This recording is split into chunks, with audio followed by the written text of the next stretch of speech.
नमस्कार विद्यार्थी मित्रांनो, पाठीमागच्या लेक्चरला आपण BA भाग 1 सेमिस्टर 2 मधील अर्थशास्त्र पेपर नंबर 2 या पेपरमधील जे पहिलं प्रकरण आहे भारतीय शेती हा भाग आपण पाहायला सुरुवात केलेली होती। त्यामधला जो ए हा पॉइंट आहे भारतीय अर्थव्यवस्थेतील शेतीची बदलती भूमिका, तर तो भाग आपण पाहायला सुरुवात केलेली होती।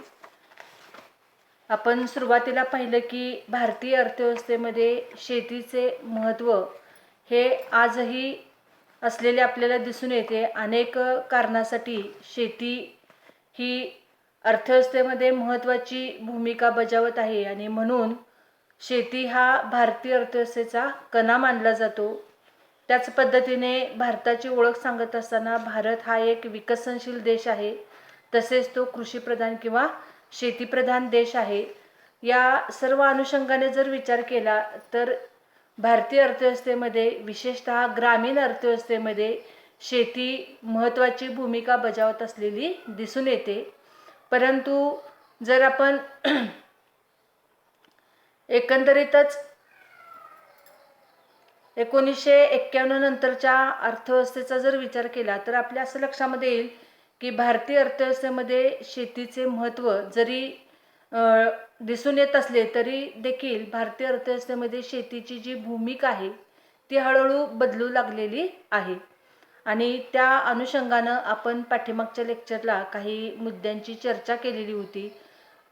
थोडंसं जर आपण पाठीमागं जाऊन बघितलं तर आपल्या असं लक्षामध्ये येईल की स्थूल देशांतर्गत उत्पादनामध्ये म्हणजे GDP मध्ये भारतीय शेतीचा जो हिस्सा आहे तो हळूहळू कमी व्हायला लागलेला आहे। कारण स्वातंत्र्य प्राप्तीनंतर म्हणजेच 1950-51 मध्ये जेव्हा GDP मधील शेती क्षेत्राचा हिस्सा मोजला गेलेला होता तेव्हा GDP मध्ये म्हणजेच स्थूल देशांतर्गत उत्पादनामध्ये शेतीचा जो हिस्सा आहे तो जवळपास 51 ते 52% एवढा होता। म्हणजे स्थूल देशांतर्गत उत्पादनापैकी जवळपास 52% उत्पादन हे एकट्या शेतीमधून मिळत होते।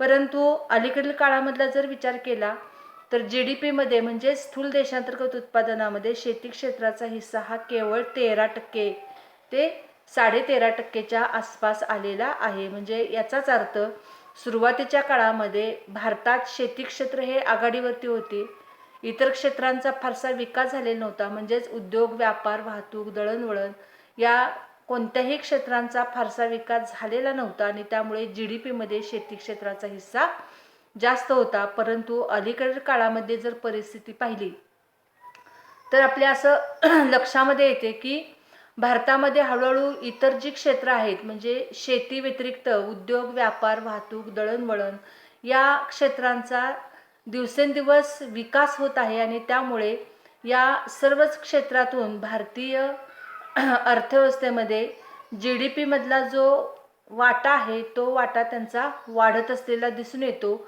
आणि शेती क्षेत्राचा जो हिस्सा आहे किंवा जो वाटा आहे तो हळूहळू कमी होत असलेला आपल्याला दिसून येतो। आणि म्हणून GDP मध्ये पूर्वी शेती क्षेत्राचे जे महत्त्व होते ते हळूहळू कमी व्हायला लागलेले आहे। त्यानंतर आपण पाहिलेलं होतं की आर्थिक विकासामध्ये सुद्धा हळूहळू शेतीचे महत्त्व कमी कमी व्हायला लागलेले आहे, तर त्याऐवजी उद्योग, व्यापार, वाहतूक, दळणवळण अशा इतर क्षेत्रांचे महत्त्व हे दिवसेंदिवस वाढत असलेले आपल्याला दिसून येत होते।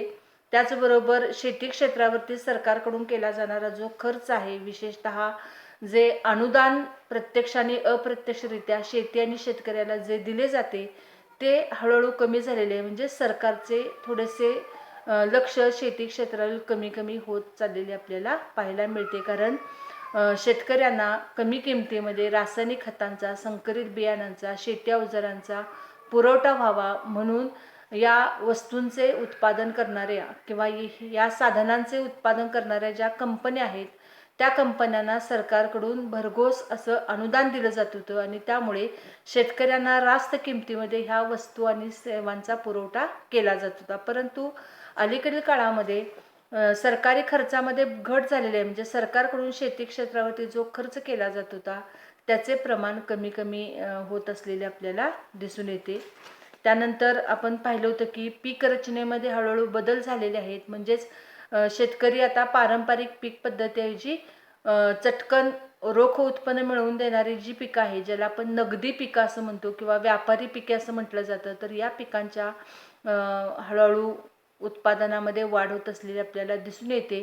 नगदी पिकाखालील असणाऱ्या शेतजमिनीचं प्रमाण हे हळूहळू वाढत आहे. तर पारंपरिक पिकं जी आहेत, उदाहरणार्थ गळीताची पिकं असतील किंवा अन्नधान्याचे उत्पादन असेल किंवा तेलबियांचे उत्पादन असेल, तर ह्या पिकाखाली असणारी जी जमीन आहे त्या जमिनीचे प्रमाण हळूहळू कमी कमी व्हायला लागलेले आहे. त्यामुळे हा एक बदल शेती क्षेत्रामध्ये झालेला आपल्याला दिसून येतो. त्यानंतर आपण पाहिलेलं होतं की धारण क्षेत्र जे आहे, शेतीचे जे धारण क्षेत्र आहे, त्या धारण क्षेत्रामध्ये हळूहळू बदल व्हायला लागलेले आहेत. म्हणजे शेतीचे जे धारण क्षेत्र आहे ते पूर्वीपेक्षा हळूहळू कमी होत असलेले आपल्याला दिसून येते. म्हणजे शेतजमिनीचे जे आकारमान आहे ते हळूहळू कमी व्हायला लागलेले आहे. तर हा एक बदल झालेला आपल्याला दिसून येतो. त्यानंतर आपण जे पुढचे मुद्दे पाहिले, म्हणजे हे जे 5 मुद्दे आहेत ते आपण पाठीमागच्या लेक्चरला संपवलेले होते आणि आजच्या लेक्चरला आपण पुढचे जे मुद्दे आहेत ते पाहणार आहोत. त्याच्यामध्ये 6वा मुद्दा आहे तो म्हणजे शेतकरी व शेतमजुरांच्या प्रमाणामध्ये बदल. आपण पाठीमागच्या लेक्चरला पाहिले की जमिनीच्या धारण क्षेत्रामध्ये हळूहळू बदल व्हायला लागलेले आहेत. म्हणजेच शेतजमिनीचे जे आकारमान आहे ते हळूहळू कमी व्हायला लागलेले आहे आणि त्याचा परिणाम असा झालेला आहे की शेतजमिनीचे धारण क्षेत्र म्हणजे जमिनीचे आकारमान लहान होत गेल्यामुळे शेतकऱ्यांचे जे प्रमाण आहे ते पण हळूहळू कमी व्हायला लागलेले आहे. म्हणजे लहान लहान शेतकरी किंवा सीमांत शेतकऱ्यांची संख्या वाढत गेली आणि त्यामुळे जे लहान शेतकरी आहेत किंवा जे सीमांत शेतकरी आहेत ते शेतकरी जमीन पिकवायला फारसे उत्सुक असलेले दिसून येत नाहीत. म्हणजे ज्यांच्या वाट्याला 5 गुंठे, 10 गुंठे, 20 गुंठे, 30 गुंठे किंवा 1 एकर अशी जमीन आलेली आहे, ते शेतकरी जमीन पिकवण्याकडे फारसे उत्साही असत नाहीत. तर थोडंसं त्यांच्याकडून दुर्लक्ष केलं जाते आणि त्यामुळे शेती करणं म्हणजे ही लहान आकारमानाची जी शेती आहे ती शेती करणं शेतकऱ्यांना आर्थिकदृष्ट्या परवडत नाही आणि त्यामुळे शेतकरी वर्ग हा शेतीपासून हळूहळू दूर व्हायला लागलेला आहे किंवा तो बाजूला चाललेला आहे. हा एक मुद्दा आहे. आणि दुसरा मुद्दा असा आहे की हळूहळू भारतात शिक्षणाचा प्रसार वाढत चाललेला आहे आणि त्यामुळे वाढत्या शिक्षणामुळे किंवा साक्षरतेमुळे एक प्रकारची मानसिकता ग्रामीण तरुणांमध्ये तयार व्हायला लागलेली आहे की मला नोकरीच करायची आहे, शेती करणं हे अनेक ठिकाणी कमी प्रतिष्ठेचं मानलं जाऊ लागलेलं आहे आणि त्याचा परिणाम असा होतो की कमी पैशाची नोकरी मिळाली तर चालेल पण नोकरीच करायची, शेती करायची नाही, ही एक प्रकारची मानसिकता ह्या लहान शेतकऱ्यांमध्ये किंवा या युवा वर्गामध्ये तयार होत असलेली आपल्याला दिसून येते आणि त्यामुळे हळूहळू शेतकरी हा शेतीपासून लांब लांब किंवा दूर चाललेला आहे आणि त्यामुळे शेतकऱ्यांचं पूर्वी जे प्रमाण होतं म्हणजे एक काळ असा होता की भारतामध्ये शेती क्षेत्रात गुंतलेल्या लोकसंख्येचं प्रमाण हे जवळपास 70% एवढं होतं. म्हणजे स्वातंत्र्यप्राप्तीनंतर भारतात शेतीत गुंतलेल्या लोकसंख्येचं प्रमाण हे जवळपास 70% होतं. आज हे प्रमाण फक्त 51 ते 52% आलेलं आहे. म्हणजे ह्याचा अर्थ असा आहे की वरची जी जवळपास 20% लोकसंख्या आहे ही 20% लोकसंख्या ही इतर क्षेत्राकडे वळलेली आहे.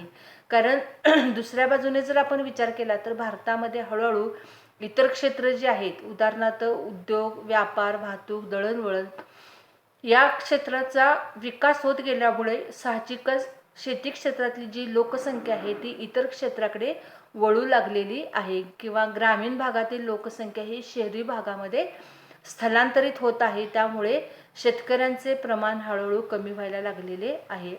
जर शेतीच पिकवली जात नसेल किंवा अनेक ठिकाणी शेती केली जात नसेल तर त्या शेतीतून रोजगार उपलब्ध होत नाही आणि त्यामुळे शेतमजुरांचे प्रमाण देखील हळूहळू कमी कमी व्हायला लागलेले आहे. त्यामुळे एकंदरीतच शेतीशी संबंधित असणारे हे जे महत्त्वाचे 2 घटक आहेत, शेतकरी आणि शेतमजूर, तर यांच्या प्रमाणामध्ये बदल होत असलेले आपल्याला दिसून येतात. त्यानंतर पुढचा मुद्दा आहे तो म्हणजे 7वा मुद्दा, शेतमालाच्या आयात निर्यात व्यापारामध्ये बदल. पूर्वी शेतमालाची आयात निर्यात व्यापाराची जर आपण एकंदरीत रचना पाहिली तर प्रामुख्याने भारतात शेतमालाची निर्यात मोठ्या प्रमाणामध्ये केली जात होती. म्हणजे परकीय व्यापारामध्ये शेती क्षेत्राचा जो हिस्सा आहे तो तुलनेने जास्त होता. विशेषतः भारतामधून वेगवेगळ्या प्रकारची फळे, फुले, भाजीपाला, त्याचबरोबर दूध व दुधापासून तयार केलेले पदार्थ, त्यानंतर मसाल्याचे पदार्थ, अन्नधान्य अशा वस्तूंची किंवा ताग असेल अशा शेतामध्ये उत्पादित झालेल्या शेतमालाची आपण मोठ्या प्रमाणामध्ये निर्यात करत होतो. परंतु आणि त्या मोबदल्यामध्ये आपण आर्थिक विकासासाठी आवश्यक असणाऱ्या भांडवली वस्तूंची किंवा यांत्रिक वस्तूंची किंवा ज्याला आपण औद्योगिक वस्तू असंही म्हणतो, तर औद्योगिक वस्तूंची आपण काय करत होतो तर आयात करत होतो. परंतु आज हे चित्र हळूहळू बदलू लागलेलं आहे. आज भारतामध्ये हळूहळू औद्योगिक प्रगती व्हायला लागलेली आहे. उद्योगधंद्यांची संख्या वाढलेली आहे. नवीन तंत्रज्ञानाचा स्वीकार होऊ लागलेला आहे. आधुनिक प्रकारचे उद्योगधंदे भारतामध्ये सुरू झालेले आहेत. सेवा क्षेत्राचा उदय आणि विकास झालेला आहे. त्यामुळे आज आपल्या निर्यात व्यापाराची जर रचना पाहिली तर भारताच्या निर्यातीमध्ये शेतमालाचे प्रमाण हे हळूहळू कमी झालेले आहे. तर औद्योगिक वस्तूंचे म्हणजे कारखान्यामध्ये तयार झालेल्या वस्तूंची, त्याचबरोबर इलेक्ट्रॉनिक वस्तू असतील, वेगवेगळ्या प्रकारच्या सेवा असतील, तर त्याची निर्यात आपण मोठ्या प्रमाणामध्ये आज करत आहोत. म्हणजे ह्याचाच अर्थ निर्यातीमध्ये शेती क्षेत्राचा जो हिस्सा होता तो हिस्सा हळूहळू कमी व्हायला लागलेला आहे. त्यामुळे हा एक फरक झालेला दिसून येतो आणि आपण औद्योगिक वस्तूंची निर्यात करतो आणि त्या मोबदल्यामध्ये आपण औद्योगिक वस्तूंचीच आयात करतो. तर काही वेळा आपल्याला आपल्या देशामध्ये ज्या शेतमालाची टंचाई निर्माण झालेली आहे त्या शेतमालाची आपल्याला आयात करावी लागते. म्हणजे आपण बऱ्याच वेळेला ऐकतो की भारताने परदेशातून कांद्याची आयात केली, डाळीची आयात केलेली आहे, त्याचबरोबर गव्हाची आयात केलेली आहे. म्हणजे थोडंसं हे चित्र हळूहळू भारतामध्ये निर्माण होत असलेलं आपल्याला पाहायला मिळते.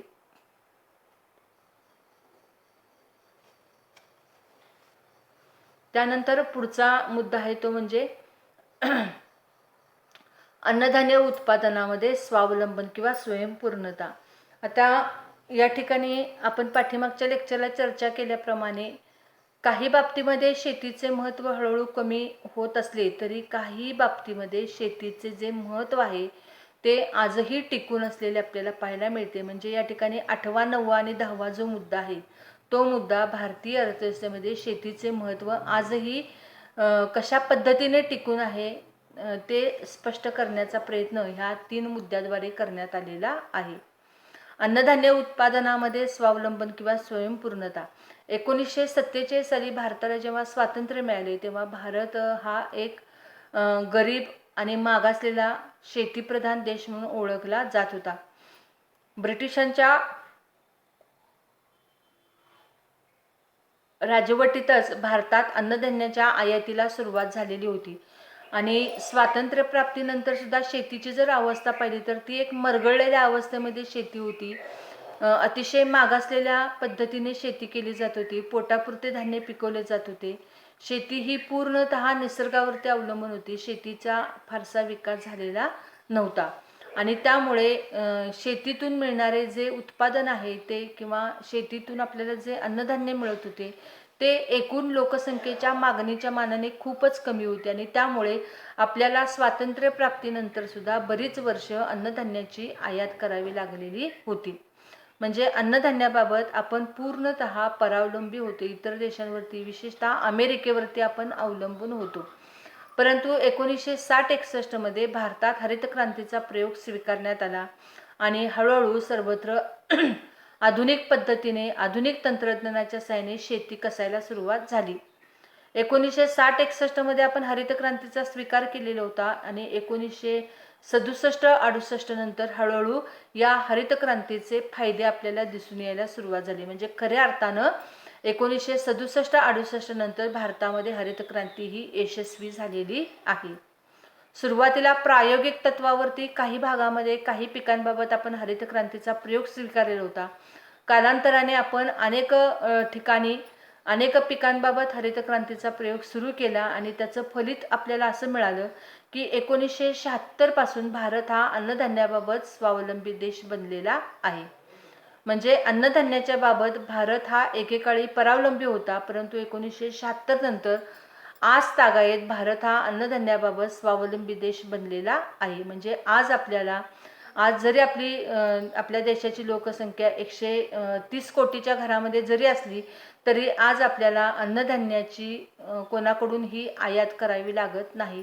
तर आहे या लोकसंख्येला पुरेल एवढं अन्नधान्याचं उत्पादन हे भारतामध्ये होत असलेले आपल्याला दिसून येते. म्हणजे याचाच अर्थ भारत आजही अन्नधान्याच्या बाबतीमध्ये पूर्णतः स्वावलंबी आहे. परावलंबित्व आपलं कमी झालेलं आहे आणि याचं सगळं श्रेय कोणाला दिलं जातं तर शेतीला. कारण अन्नधान्याचे उत्पादन हे कोणत्याही कारखान्यामध्ये आपल्याला घेता येत नाही, तर ते शेतीमध्येच घ्यावं लागतं.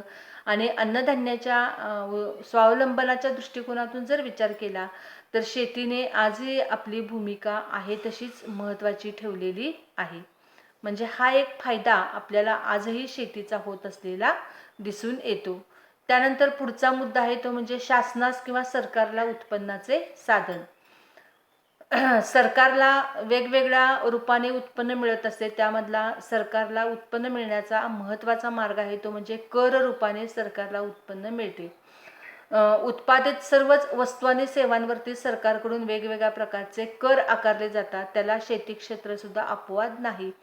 शेती क्षेत्रावरती किंवा शेतमालाच्या आयात निर्यात व्यापारावरती, शेतमालाच्या वाहतुकीवरती, शेतमालाच्या खरेदी विक्रीवरती सरकारकडून वेगवेगळे कर आकारले जातात आणि त्या करापासून सरकारला उत्पन्न मिळते. आणि त्यामुळे सरकारला उत्पन्न मिळवून देण्याच्या दृष्टिकोनातून शेती महत्त्वाची भूमिका बजावत असलेली आपल्याला दिसून येते. कारण कर रूपाने जसे उद्योगधंद्यातून, व्यापार, वाहतूक, दळणवळण या क्षेत्रातून सरकारला उत्पन्न मिळते, त्याच पद्धतीने शेती क्षेत्रातून देखील सरकारला उत्पन्न मिळत असल्याचे दिसून येते. आणि त्या अनुषंगाने शेतीने आजही महत्त्वाची भूमिका टिकवून ठेवलेली आहे. आणि शेवटचा मुद्दा आहे तो म्हणजे परकीय चलनाची उपलब्धता. आयात निर्यात व्यापाराचं एकंदरीत चित्र भारतामध्ये हळूहळू जरी बदलू लागलेलं दिसत असलं, म्हणजेच मगाशी आपण पाहिलं की हळूहळू भारताच्या निर्यातीचे स्वरूप बदलू लागलेले आहे, निर्यातीची रचना बदललेली आहे. आज आपण शेतमालाच्या जोडीला औद्योगिक क्षेत्रामध्ये तयार होणाऱ्या वस्तूंची देखील निर्यात करतो. उद्योगधंद्यांमध्ये किंवा कारखान्यामध्ये तयार होणाऱ्या वस्तूंची पण आपण आज निर्यात करीत आहोत. ही गोष्ट जरी खरी असली तरी भारतातून हापूस आंबा असेल, वेगवेगळ्या प्रकारची फळं असतील किंवा द्राक्ष असतील की जे आपल्या भागामध्ये पिकवली जातात आणि ती युरोपियन बाजारपेठेमध्ये पाठवली जातात. त्याचबरोबर फुलं असतील, भाजीपाला असेल किंवा बासमती तांदूळ आहे, अशा काही महत्त्वाच्या शेतमालाचे आजही आपण काय करतो, शेतमालाची निर्यात करतो आणि त्या निर्यातीपासून सरकारला परकीय चलन प्राप्त होते. म्हणजेच देशाला परकीय चलन मिळवून देण्याच्या दृष्टिकोनातून शेती आजही महत्त्वाची भूमिका बजावत असलेली आपल्याला दिसून येते. आणि त्या अनुषंगाने शेतीचे महत्त्व आजही टिकून असलेले आपल्याला पाहायला मिळते. तर अशा पद्धतीने आपल्याला प्रकरण 1 मध्ये भारतीय अर्थव्यवस्थेतील शेतीची जी बदलती भूमिका आहे तर तो भाग आपला या ठिकाणी संपलेला आहे. आपल्याला इथं आपण जवळपास 10 मुद्द्यांची चर्चा केलेली आहे. त्यातले पहिले जे 7 मुद्दे आहेत ते 7 मुद्दे भारतीय अर्थव्यवस्थेमध्ये शेतीचं महत्त्व कशा पद्धतीने कमी व्हायला लागलेले आहे ते सांगून जातात. आणि शेवटचे जे 3 मुद्दे आहेत 8, 9 आणि 10, तर हे 3 मुद्दे आपल्याला हे स्पष्ट करून देतात की आजही भारतीय अर्थव्यवस्थेमध्ये शेतीचे जे महत्त्व आहे ते टिकून आहे किंवा अबाधित आहे.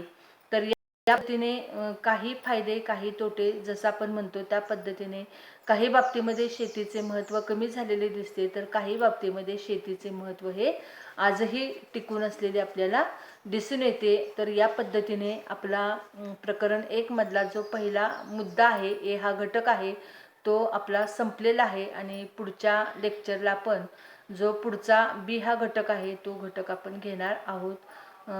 तुम्हाला वेळोवेळी सूचना दिलेल्या आहेत की जे मुद्दे तुम्हाला व्हिडिओच्या माध्यमातून तुमच्या पुढं प्रेझेंट केले जात आहेत ते मुद्दे तुम्ही लिहून घ्यायचे आहेत, कारण याच्यातूनच काही ह्याच्यामध्ये प्रमाणामध्ये आपली ऑब्जेक्टिव्हची पण तयारी होऊन जाणार आहे. त्यामुळे थोडक्यात रनिंग नोट्स वजा हा भाग तुम्ही या ठिकाणी घ्यायचा आहे. आज आपण या ठिकाणी थांबणार आहोत. धन्यवाद.